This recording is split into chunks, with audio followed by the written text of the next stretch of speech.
ایمان وہ بنیاد ہے جس پر ہمارے دین کی عمارت کھڑی ہوتی ہے۔ اگر بنیاد ہی اپنی جگہ سے ہل جائے تو یہ عمارت کھڑی نہیں رہ سکتی۔ ایمان کا مطلب آنکھیں بند کر کے کسی مذہب کے نظریات کو مان لینا نہیں ہے، جیسا کہ دیگر مذاہب مثلا عیسائیت، یہودیت، ہندو مت اور بدھ مت وغیرہ کے ماننے والے اپنے عقائد کے متعلق نظریہ رکھتے ہیں۔ اس کے برعکس دین اسلام میں ایمان کا مطلب 6 حقائق ہیں، یعنی اللہ، آخرت، ملائکہ، رسل، کتب اور تقدیر کو رسول اکرم صلی اللہ علیہ وسلم کی گواہی کی بنیاد پر مان لینا ہے۔ اب سوال یہ پیدا ہوتا ہے کہ اگر ایمان اندھا بہرا نہیں ہے تو پھر رسول اکرم صلی اللہ علیہ وسلم کی گواہی کی صداقت کی کیا دلیل ہے؟ پہلی دلیل جو رسولوں کی زندگی میں موجود ہوتی تھی وہ ان کا صادق اور امین کردار تھا، جب وہ اپنے براہ راست تجربے کی بنیاد پر یہ دعویٰ کرتے تھے کہ ان کا خدا یعنی اللہ ہی سچا خدا ہے اور آخرت، ملائکہ، سابقہ انبیاء اور رسل، سابقہ کتب سماویہ اور تقدیر برحق ہیں، تو ان حقائق کے وجود پر ایک مبرہن دلیل ہوتی تھی۔ اللہ تعالیٰ نے واقعہ معراج کے متعلق مشرکین مکہ سے فرمایا تھا، افتمارونہ علی ما یری، کیا تم اس کے متعلق جھگڑتے ہو جو اس کا دیکھا دکھایا ہے؟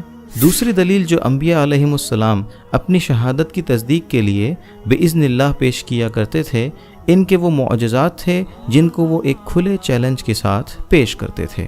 موسیٰ علیہ السلام نے فرعون کے دربار میں اپنی رسالت کی حقانیت کے طور پر اللہ کے حکم سے 2 بڑے معجزات پیش کیے۔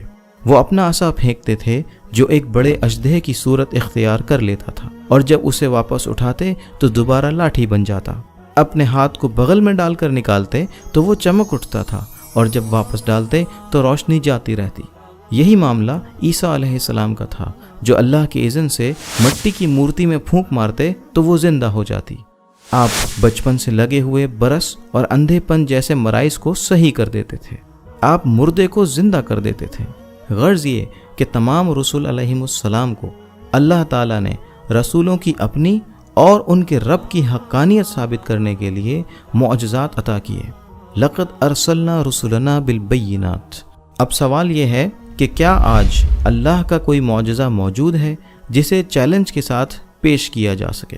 تو اس کا جواب یقیناً اثبات میں ہے، اور وہ ہے قرآن حکیم، جسے اللہ تعالیٰ نے خاتم النبیین رسول اکرم صلی اللہ علیہ وسلم کو ہی نہیں بلکہ ان کی امت کو بھی عطا کیا، اور جو تاحال برقرار ہے اور بإذن اللہ تا قیام قیامت تک برقرار رہے گا۔ اور اس پر اللہ کا چیلنج سورۃ البقرہ کی آیات 23 اور 24 میں جامع طور پر یوں پیش کیا گیا ہے، وَإِن كُنتُمْ فِي رَيْبٍ مِّمَّا نَزَّلْنَا عَلَىٰ عَبْدِنَا، اور اگر تم کو اس کتاب میں جو ہم نے اپنے بندے محمد صلی اللہ علیہ وسلم پر نازل فرمائی ہے ذرا سا بھی شک ہے، فَأْتُوا بِسُورَةٍ مِّن مِّثْلِهِ، تو جاؤ اور اس طرح کی ایک صورت تم بھی بنا لاؤ، وَادْعُوا شُهَدَاءَكُم مِّن دُونِ اللَّهِ، اور اللہ کے سوا جس کو مدد کے لیے پکارنا چاہتے ہو پکار لو، ان کنتم صادقین، اگر تم واقعی سچے ہو۔ مطلب یہ ہے کہ معلوم تو تمہیں بھی ہے کہ تم ایسا نہیں کر سکتے، فَإِن لَّمْ تَفْعَلُوا، لیکن اگر تم ایسا نہ کر سکے، وَلَن تَفْعَلُوا، اور سن لو کہ تم ایسا ہرگز نہ کر سکو گے، فَاتَّقُوا النَّارَ الَّتِي وَقُودُهَا النَّاسُ وَالْحِجَارَةُ، تو ڈرو اس آگ سے جس کا ایندھن آدمی اور پتھر ہوں گے، اعدت للکافرین، جو کافروں کے لیے تیار کی گئی ہے۔ یہ ایسا چیلنج ہے جو 1400 سال سے کائنات کی وسعتوں میں گونج رہا ہے، اور کوئی نہیں جو اس کا جواب دے سکے۔ اس چیلنج کا پورا نہ ہو سکنا اس بات پر شاہد ہے کہ یہ ایسا ناممکن عمل ہے جس کو صرف سچا خدا یعنی اللہ ہی پیش کر سکتا ہے۔ اس سے یہ بھی ثابت ہو جاتا ہے کہ وہ خدا واحد ہے، کیونکہ اگر اس کے علاوہ کوئی اور خدا ہوتے تو وہ اس چیلنج کو کب کا پورا کر چکے ہوتے۔ چنانچہ قرآن مجید وہ معجزہ الہی ہے کہ جس کے ہوتے ہوئے بھی کوئی اللہ یا دین اسلام کو نہیں مانتا تو اسے ایسا کرنے کا کوئی حق نہیں ہے۔ سبحان اللہ والحمد